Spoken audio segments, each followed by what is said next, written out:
Cut and write review point ನಲ್ಲಿ ನಿಮ್ಮ ಜೊತೆ ನಾನು ದ್ವಾರಕೆ ರಾಘವ್. ನಮ್ಮ ಪಾಯಿಂಟ್ ನಲ್ಲಿರೋ cinema you turn.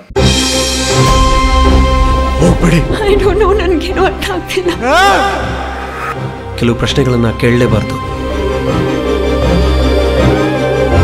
No doubt Pavan ಗೆದ್ದಿದ್ದಾರೆ. ತುಂಬಾ ಅಚ್ಚುಕಟ್ಟಾದ ಬಹಳ ಬ್ಯೂಟಿಫುಲ್ ಆದಂತಹ ಸಿನಿಮಾವನ್ನು ಕನ್ನಡಿಗರು ಕೊಟ್ಟಿದ್ದಾರೆ. Brilliant play, extraordinary effort, whole team done A great job ಅಂತಲೇ ಹೇಳ್ಬೋದು. ಖಂಡಿತ ಮುಂದಿನ ದಿನಗಳಲ್ಲಿ ಪವನ್ ಸಿನಿಮಾದಲ್ಲಿ ಹಾಲಿವುಡ್ ಆರ್ಟಿಸ್ಟ್ಗಳು ಕಾಣಿಸ್ಕೊಳ್ಳಬಹುದು, ಅಥವಾ ಇವರೇ ಹಾಲಿವುಡ್ ಸಿನಿಮಾನ ಡೈರೆಕ್ಟ್ ಮಾಡಬಹುದು. ಆಸ್ಕರ್ ಅವಾರ್ಡ್ ತಂದರೂ ಕೂಡ ಆಶ್ಚರ್ಯ ಪಡಬೇಕಾಗಿಲ್ಲ. ಯೋಗರಾಜ್ ಭಟ್, ಸೂರಿ ಅಂಥವರ ಗರಡಿಯಿಂದಾನೇ ಬಂದಿದ್ದರೂ ಸಹ ಅವರಿಗಿಂತ 10 ಸ್ಟೆಪ್ ಮುಂದಕ್ಕೆ ಹೋಗಿ ಪವನ್ ಒಂದು ಇಂಟರ್ನ್ಯಾಷನಲ್ ಲೆವೆಲ್ ಸಿನಿಮಾವನ್ನು ಕೊಟ್ಟಿದ್ದಾರೆ. ಎಲ್ಲೋ ಒಂದು ಕಡೆ ಸಿನಿಮಾ ನೋಡಬೇಕಾದ್ರೆ ನಾವು ಹಾಲಿವುಡ್ ಸಿನಿಮಾ ನೋಡ್ತಿದ್ದೀವ ಅಂತ ಕೂಡ ಅನಿಸುತ್ತೆ. ಅವರ ಮೈಂಡ್ನಲ್ಲಿರುವಂತಹ ಉದ್ದೇಶ ಅಥವಾ ಕೊಟ್ಟಿರುವಂಥ ಸಂದೇಶವನ್ನು ನೋಡಿದಾಗ ಅನಿಸೋದು ಇದು ಅವರ ಹಿಂದಿನ ಚಿತ್ರ ಲೂಸಿಯಾಗಿಂತ ಬಹಳ ಉತ್ತಮವಾದಂತಹ ಚಿತ್ರ, ಬಹಳ ಅದ್ಭುತವಾದಂತಹ ಪ್ರಯತ್ನ ಅಂತ ಹೇಳ್ಬೋದು. ಯೂಟರ್ನ್ ನಾಯಕಿ ರಚನಾ ಮೇಲೆ ಒಂದು ಕೊಲೆಯ ಆಪಾದನೆ ಬೀಳುತ್ತೆ.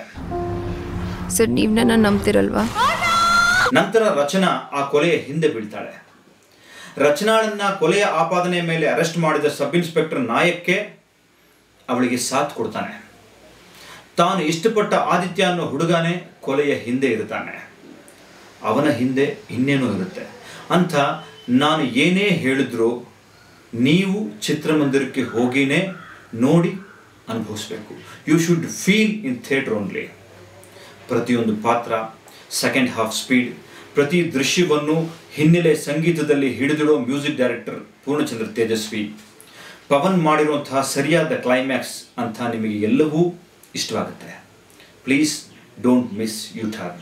ದಿಲೀಪ್ ರಾಜ್, ಶ್ರದ್ಧಾ ಶ್ರೀನಾಥ್, ರೋಜರ್ ನಾರಾಯಣ್, ರಾಧಿಕಾ ಚೇತನ್ ಅಂತ ಪ್ರತಿಯೊಬ್ಬರು ತಮ್ಮ ತಮ್ಮ ಪಾತ್ರದ ಆಳವನ್ನು ಚೆನ್ನಾಗಿ ಅರ್ಥ ಮಾಡಿಕೊಂಡು ಕೆಲಸ ಮಾಡಿದ್ದಾರೆ. ಲವ್ ಸೀನ್ ಅಂತ ಬರೋ ಎರಡೇ 2 ಸೀನ್ ಕೂಡ ಲವಬಲ್ ಆಗಿದೆ. ಒಂದೇ ಸೀನ್ನಲ್ಲಿ ಬರೋ ಸುಧಾ ಬೆಳವಾಡಿ ಅವ್ರನ್ನ ಕೂಡ ನೀವು ಮರೆಯಲ್ಲ. ದಿಲೀಪ್ ರಾಜ್ ತುಂಬ ಚೆನ್ನಾಗಿ ಆ್ಯಕ್ಟ್ ಮಾಡಿದ್ದಾರೆ. U turn photography excellent. Interval ಮುಂಚೆ ಬರುವಂತಹ ಫ್ಲೈ ಕ್ಯಾಮ್ರಾ ಶಾಟ್ ಅಂತೂ ವಾವ್ ಅನಿಸುತ್ತೆ. ಮ್ಯೂಸಿಕ್ ಡೈರೆಕ್ಟರ್ ಸ್ಟೋರಿಯನ್ನು, ಪ್ರತಿ ಶಾಟನ್ನು ಚೆನ್ನಾಗಿ ಅರ್ಥ ಮಾಡಿಕೊಂಡು ಎಲ್ಲೂ ಬೋರ್ ಆಗದ ಹಾಗೆ ಸಿನಿಮಾವನ್ನು ಕಾಪಾಡಿದ್ದಾರೆ. ಹೀಗೆ ಫೋಟೋಗ್ರಫಿ, ಎಡಿಟಿಂಗ್, ಮ್ಯೂಸಿಕ್ ಅಂತ ಎಲ್ಲವೂ ಔಟ್ಸ್ಟ್ಯಾಂಡಿಂಗ್. ಇಂಥ ಒಂದು ಒಳ್ಳೆ ಸಿನಿಮಾಗೆ ಇನ್ನಷ್ಟು ಥಿಯೇಟರ್ಗಳು ಸಿಗಬೇಕಿತ್ತು, ಸಿಕ್ಕಿಲ್ಲ.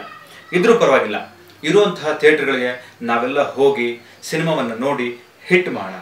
ಮುಂದಿನ ದಿನಗಳಲ್ಲಿ ಕನ್ನಡ ಸಿನಿಮಾಗಳಿಗೆ ಎಲ್ಲ ಥಿಯೇಟರ್ಗಳನ್ನು ಕೊಡಬೇಕು ಅಂತಹ ಸಿಚುವೇಶನ್ನ ಕ್ರಿಯೇಟ್ ಮಾಡೋಣ. ಈ ಸಿನಿಮಾಗೆ ಥಿಯೇಟರ್ ಕೊಡದೇ ಇದ್ದವ್ರಿಗೆ ಧಿಕ್ಕಾರ. ನಮ್ಮ ಸುದ್ದಿ ವಿಮರ್ಶೆಗಳು ನಿಮಗಿಷ್ಟ ಆದರೆ, ನಿಜವಾಗ್ಲೂ ಇಷ್ಟ ಆದರೆ ಕೆಳಗಿರೋ ಸಬ್ಸ್ಕ್ರೈಬ್ ಬಟನ್ ಒತ್ತಿ. ನಮಸ್ಕಾರ.